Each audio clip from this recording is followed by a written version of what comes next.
चीन के लिए प्रधानमंत्री क्यों नहीं बोलते, चीन के लिए नहीं बोलते, चीन के लिए नहीं बोलते। अब ये उनके सीनियर लोग हैं, उनका कोई ट्यूशन व्यूशन भी नहीं रखते, मान कैसे बोलना चाहिए, क्या बोलना चाहिए, कुछ बोलते ही रहते। मगर आपने जब चीन की लड़ाई समाप्त हुई तब क्या किया था?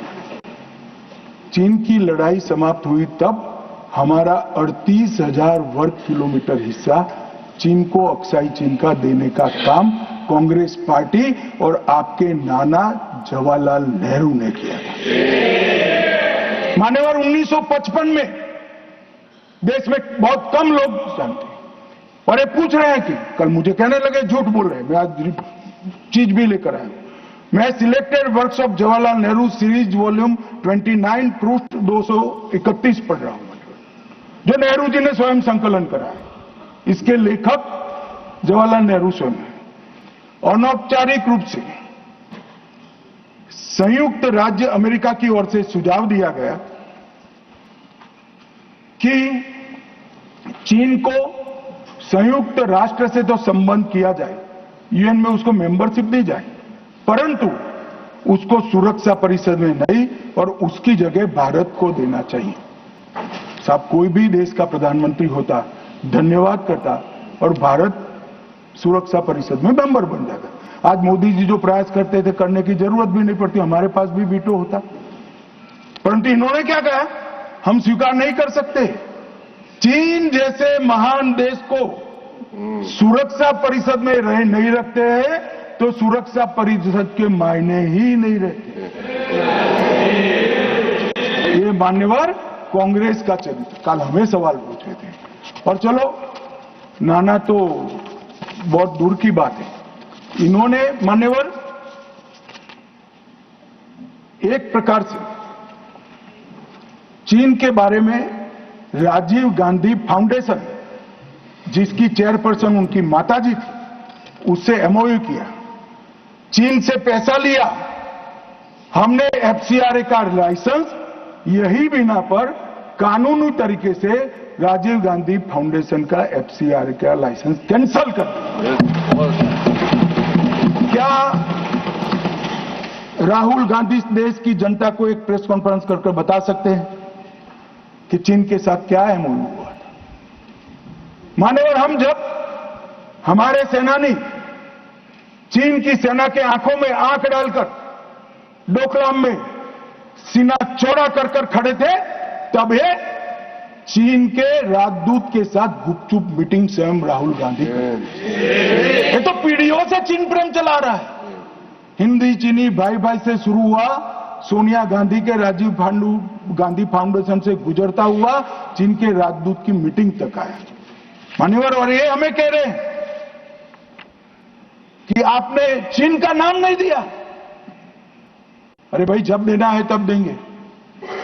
और हमारे विदेश मंत्री ने बहुत मजबूती के साथ इसका जवाब दिया। हर चीज प्रधानमंत्री को बोलने की जरूरत नहीं है, मगर आप देश की जनता को बताओ जरा, क्या एमओयू हुआ था, कितना पैसा लिया गया, चीन के राजदूत के साथ युद्ध की स्थिति में कैसे बात कर सकते हो? और आप प्रतिपक्ष के नेता हो और 30,000 स्क्वायर किलोमीटर भूमि चली गई और साहब रिस्पॉन्सिबिलिटी देखे, कहते हैं वहां घास का तिनका भी नहीं उगता। अब नेहरू जी का सर मेरे जैसा था सर, तो हमारे महावीर त्यागी थे, उन्होंने कहा कि साहब आपके सर पर भी एक बाल नहीं है, क्या इसको चीन बेच दे? क्या रिस्पॉन्सिबिलिटी है, कितने इरिस्पॉन्सिबल जवाब हो। और अभी संधि की बात करें मान्यवर, मैं 71 के युद्ध में हमारा विजय हुआ, इंदिरा जी प्रधानमंत्री थी, बहुत अच्छा काम हुआ, विजय हुआ। 93,000 पाकिस्तान के सैनिक युद्धबंदी थे। 93,000 पाकिस्तानी सैनिकों को शिमला समझौते में लौटा दिया। पाक ऑक्यूपाई कश्मीर नहीं मांगा। अगर उस वक्त इंदिरा गांधी, इस देश की दिवंगत प्रधानमंत्री जी, पाक ऑक्यूपाई कश्मीर लिखवा लेती तो आज आतंकवाद देश में आ ही नहीं सकता था। मान्यवर, पाक ऑक्यूपाई कश्मीर भी आ जाता। मान्यवर, इसके साथ साथ हमारा 15,000 वर्ग किलोमीटर क्षेत्र हमारे कब्जे में था पाकिस्तान, वो भी दे दिया। पाकिस्तान के 93,000 युद्धबंदियों को दे दिया, हमारे सिर्फ 54 पकड़े गए थे, वो वापिस नहीं आए।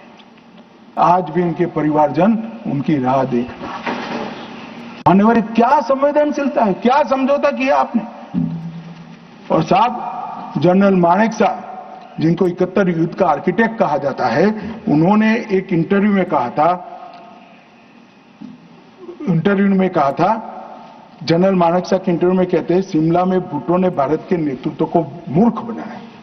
वो इंटरव्यू अंग्रेजी में, इसलिए मैं कोट अनकोट पढ़ाता हूं।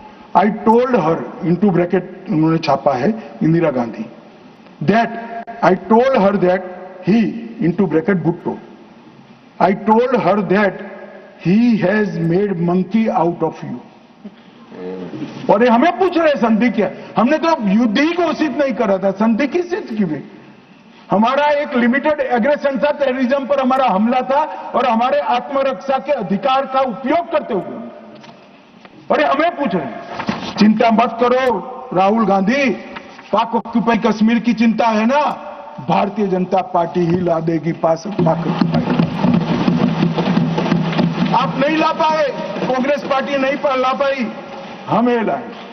और मान्यवर, पाक ऑक्यूपाई कश्मीर छोड़िए, पाकिस्तान की रचना ही कांग्रेस पार्टी ने की थी। मैं कम से कम इतना तो जिम्मेदारी के साथ कह सकता, मैं उस वक्त निर्णायक स्थिति में होता तो भारत माता के टुकड़े कभी सिग्नेचर नहीं करता। उम्र हो गई थी, जल्दी थी, प्रधानमंत्री बनना था, देश के टुकड़े टुकड़े करते, आज तक देश पछता रहा है।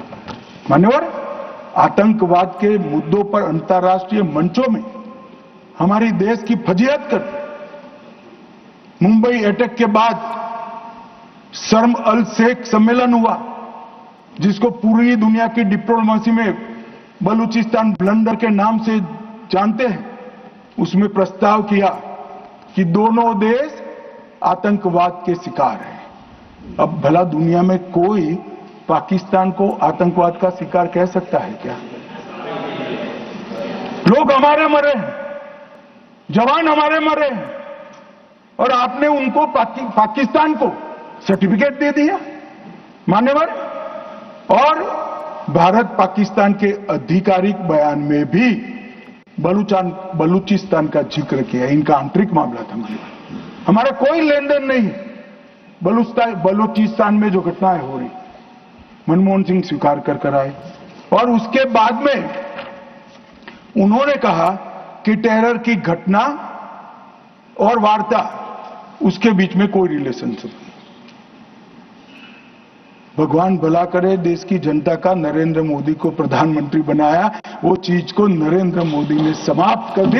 जब तक टेररिज्म नहीं रुकता है, वार्ता नहीं हो सकती।